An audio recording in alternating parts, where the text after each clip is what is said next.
If you are growing a garden or have some plants, you need to know about common type of pest, otherwise your plants can die within a week and you won't have a clue why they are dead. Therefore, in this video we will discuss in depth about the most common type of pest so you can at least identify the problem and save your plants by following an organic and homemade treatment. All in this detailed video. You can also follow the timeline to skip to any specific part and subscribe to our channel for more such videos. Pests are the small insects that damage or eat the different parts of a plant, which results in stunted and abnormal growth. And if you leave the plant untreated, it can die as well. Another thing is their spreading over your other plants. Almost all type of pest can spread from one plant to another, and even by using a same tool on both infected and healthy plants can transfer these pests. Most of the sap-sucking pest also carries different plant viruses, and you know that treating a viral disease can be even more difficult. So overall, proper and early identification and their treatment is extremely important, otherwise you can lose every plant of your space. Some of the most common pests that you will face on regular basis on your plants over different periods of the year includes leaf miners that appears mostly in mid-seasons when the temperature is normal. Then aphids that are also very common, especially in late winters and whole springs. Then there are spider mites that are also called as red mites, and they appears in summers and rains. Then mealybugs, which also appears in summers and rainy days. Handling these common pests can be very easy if you are a little alert. Means you can regularly see for their signs so you can identify them timely and then follow the regarding treatment steps for each pest. Don't worry, further in this video we will see in depth about each pest, how to identify a specific pest and what are the steps to treat them and make your plants healthy again with all the day-by-day treatment updates. So keep watching and don't forget to subscribe to our channel. So leaf miners are basically a group of larvae that comes from different insects but have a similar habit of feeding on plant tissues and leaving such type of trails or so-called mines inside the leaf. And that's the reason why they are called as leaf miners. They have a small size and can't be seen with naked eye, but you can very easily identify them with such type of lines on your plant leaves. Their favorite feeding place are the vegetative parts of a plant. As you might have noticed, they attack very commonly on younger leaves of tomato seedlings. Leaf miners mostly attack when the season is a little suitable for the hatching of the eggs their parents have laid. A warm and humid condition is ideal for the hatching of these eggs, and once hatched they will become the larvae and start eating the inner tissues of their host plant leaves. You will see leaf miners attack in the warm months of the year like in Feb or March and September or October, etc., or whenever temperature gets ideal for their hatching. They can attack on variety of vegetables, fruiting, flowering and ornamental plants like citrus trees, tomatoes, spinach, lettuce, apple plant, dahlia, petunia plant and so on. And the first indication is simply such leaf mines or trails. Leaf miners by themselves are not such a big issue and can be cured with a few easy steps, but the affected plant becomes weaker and the chance of other problems arises very much. And these problems like nutrient deficiency, seasonal change and other pest attack, etc. can be fatal. So overall you should take them seriously as soon as the first sign appears. Otherwise the treatment can get even more complex. But you can subscribe to our channel for more such videos. Now let's talk about some of the preventive measures for these common pests. First, as we know they rise from the eggs, we can simply use an insecticidal soap liquid to trap these eggs and destroy them before even the attack. Simply use a liter of water and a tablespoon of liquid soap in it. Spray it all over the plant from top to bottom at the evening time. You can do this occasionally or once a month on all type of your plants. Other preventive measures include the use of a good fertilizer so the plant will be healthier and can fight the attack by itself.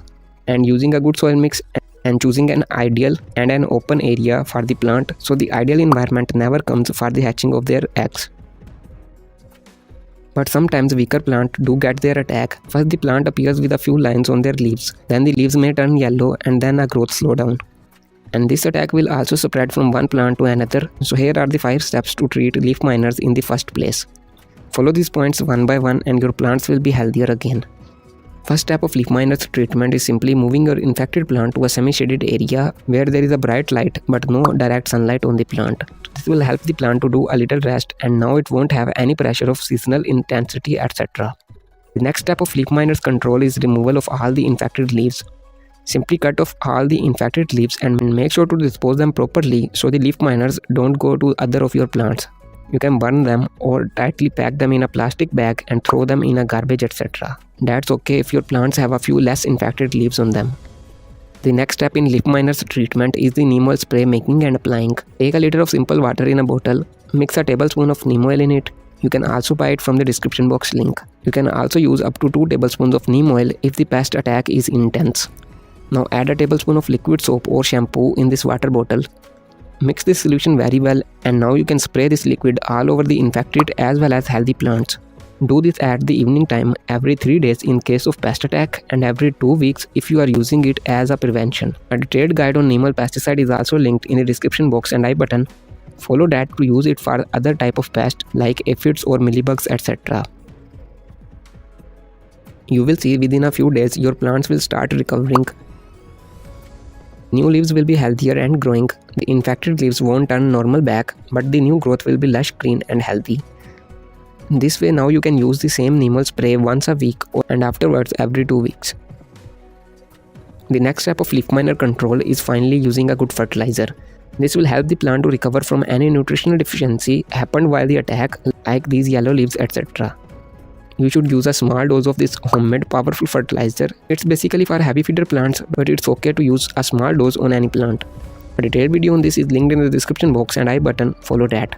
This way now your plants will be back to their normal state. If the yellow leaves kept on turning, you can follow a guide on their treatment from the description box.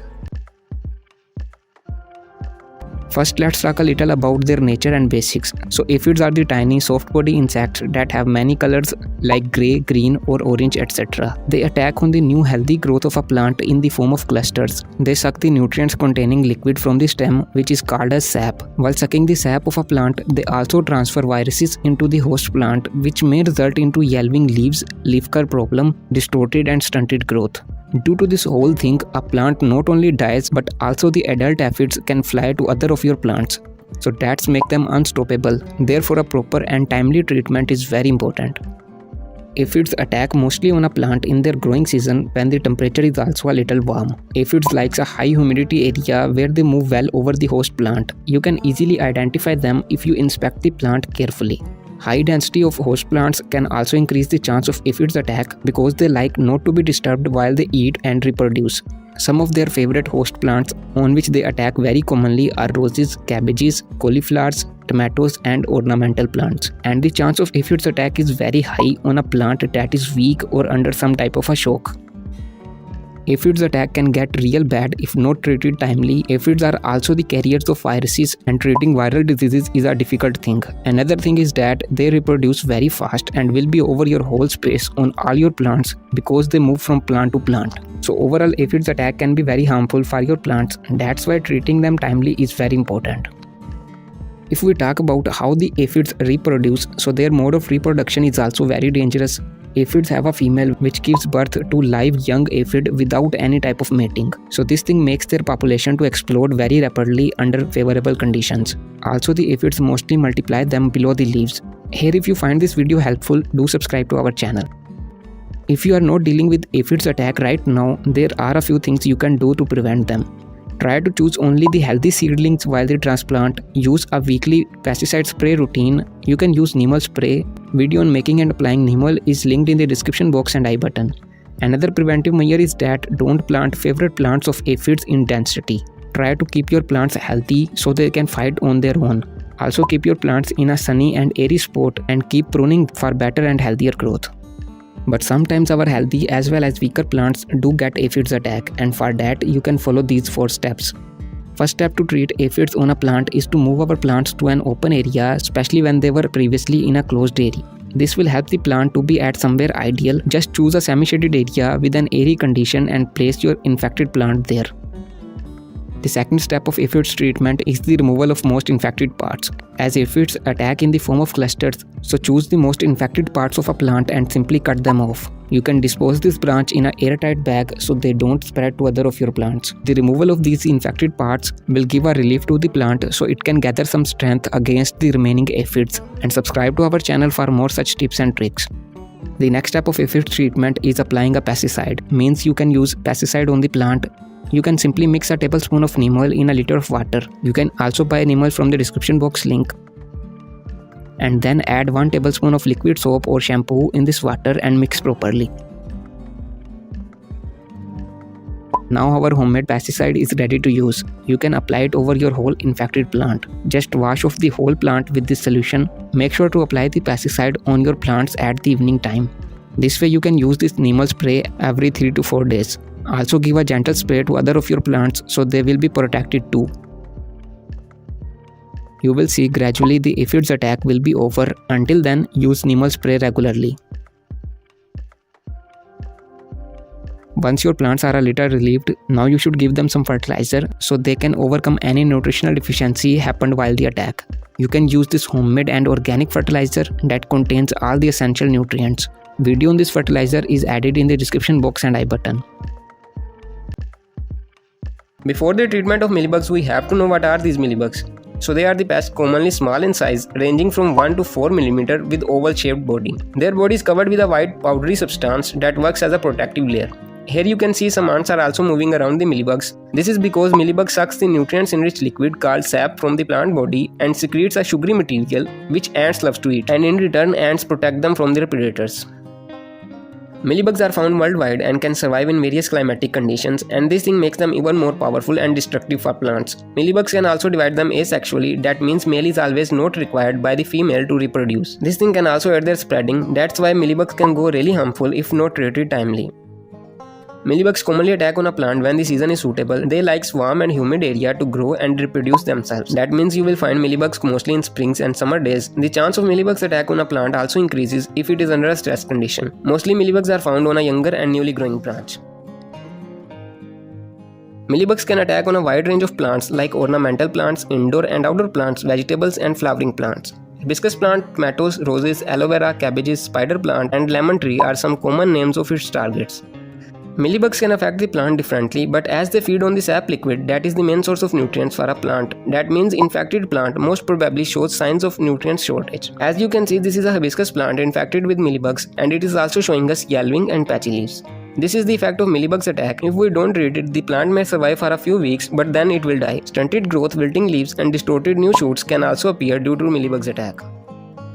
Now let's talk about the treatment of mealybugs. So it will be very easy to treat mealybugs if you can identify them timely. Severe attack can be cured but may be hard for a new gardener. There are certain ways to remove mealybugs like pruning the most infected branches, using insecticidal soap and so on. But the most effective and successful solution to mealybugs is neem oil. Neem oil is made from the neem seeds and it's very beneficial, but it only works if used correctly. You can also check out a detailed video on neem oil from the video description, but now let's quickly make a usable form of neem oil. It's simple, just take a liter of water in a bottle, add a tablespoon of neem oil in it. You can also use up to 2 tablespoons if the pests are more. Also add a tablespoon of liquid soap in it. Mix it very well and then spray it all over the plant. This solution contains neem oil smell that not only mealybugs hate but also ants doesn't like much. Another thing is its soapy nature that will trap the eggs and younger mealybugs in it, making them immovable. This will suffocate them until they are dead. Try to use it at the evening time. The next day you can also apply it again if the pest attack is not reduced. This is after 2 days of neem oil spray application. Here you can see the infected branches now have a very few mealybugs on them. The greyish forms you can see on the screen are the dead mealybugs. You can spray the liquid again on your whole plant. After around 2 more days, here you can see this branch was full of mealybugs and ants and now it's fully normal. Here is another example. You can see the infected branch now haven't any pest or insect. This way you can treat mealybugs on any type of your plant. A ready to use neem oil spray is also linked in the video description to buy, must check it out. Spider mites, as the name indicates, are the web-weaving tiny insects that have such appearance with red, brown and green color variations. They mostly hide below the leaves and they are so small that we can hardly see them. They fed on the sap of the plant, that is basically a nutrients containing liquid, and the spider mites suck it out of the plant, leaving the plant nutrients deficient, and hence such type of patchy leaves appears on the plant. The infected plant shows stunted growth due to the shortage of nutrients, and if you leave the plant untreated, it can die as well. So spider mites are very harmful and must be treated timely. The web these spider mites make is used by them for protection, breeding and feeding. To identify spider mites, you can see for such leaf patches and then also turn the leaf upside down, and if you look a little closer, you will find very tiny insects. You can also use a magnifying glass for proper identification. Another sign of spider mites is such type of a web around your plant leaves. Once identified, now you need to act immediately because they can also spread to other of your plants and infect them too. Spider mites commonly attack on a plant when the season is hot and dry, means high temperature and less humidity like in warm summer days. This season makes the garden just ideal as their natural habitat, and then they start attacking on plants and reproduce. They lay eggs that hatches and feed on the same sap liquid. One female of spider mites can lay hundreds of eggs in its few weeks of life cycle. In general, spider mites can attack on any type of a plant, but their most favorite foods include ornamental houseplants, vegetables like tomatoes, cucumbers, beans, pumpkins, and other vine-natured summer vegetables. They also attack on smaller seedlings, flowering plants, and fruit trees. Overall, it's better to keep your plants away from these harmful pests by a regular pesticide spray routine over your whole garden. And you can also subscribe to our channel. Even after prevention, some of your weaker plants will get their attack, and to treat them, you need to follow a few simple steps, so let's know about them. The first step of spider mites treatment is to separate the infected plants immediately. If you kept such an infected plant among other of your plants, they will spread to them very quickly and starts on destroying them. So simply move the infected plants in a place where there is no other plants and don't have too much of sun. The second step of spider mites treatment is to cut off all the infected leaves. Such highly infected leaves aren't going to recover and they have no use to the plant. So by removing them, the plant will feel a little better. Also, you will be able to see the savable plant clearly, so cut them off and subscribe to our channel. Another step of spider mite treatment is to apply a pesticide. A pesticide spray will restrict their spreading and also repel some of the spider mites. You can use neem oil spray for this at the evening time. Use this spray over your whole plant, especially under the leaves where they mostly hide. For making neem oil spray, you can follow a detailed video from the description box and I button. And keep using neem oil spray every 2 to 3 days on an infected plant, and also use on your healthy plants once a week. By reducing the effect of pest, the plant feels a little better and keeps on fighting too. You will see within a few days the plant will grow a few new leaves, and if these leaves are healthy and green, it means the plant is recovering slowly. The older and infected leaves aren't going to turn green back, but the new growth will be better. Another step of spider mites treatment is to apply a fertilizer. Once the plant is cured completely, you need to give it a good fertilizer because due to the pest attack, the plant is deficient of nutrients and it needs some power to be on its own feet. You can use this homemade fertilizer. It's a balanced fertilizer containing all the trace elements. It's made for heavy feeders, but you can use it for all type of plants. Just use a little smaller dose. Video on this fertilizer is added in the description box and I button. Must check it out and use it twice a month. Spider mites are sometimes hard to cure and this method might not be effective enough. So you can check out an advanced pest control technique from this ebook. It's linked in the description box to buy.